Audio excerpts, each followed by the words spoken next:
99% of people with saggy arms are treating the wrong problem. It's not fat.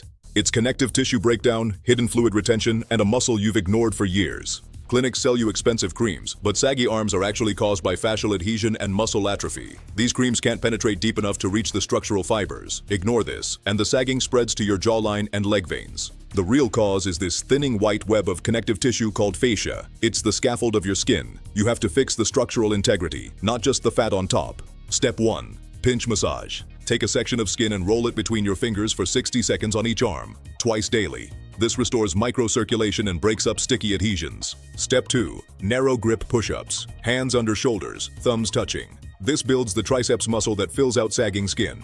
Do 3 sets of 10 every other day. Step 3. Clinical stretch sequence. Use the overhead tricep stretch and cross-body shoulder stretch. Hold each phase for 20 seconds. This is critical for maintaining your new connective tissue flexibility. Step 4. Vitamin D support.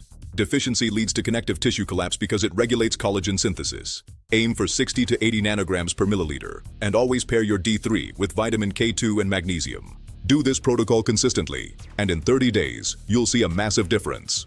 Hit the subscribe button, drop your age in the comments below, and start today. I read and respond to every single comment. Stop chasing body parts and fix the root cause. Your entire body will thank you. I'll see you in the comments.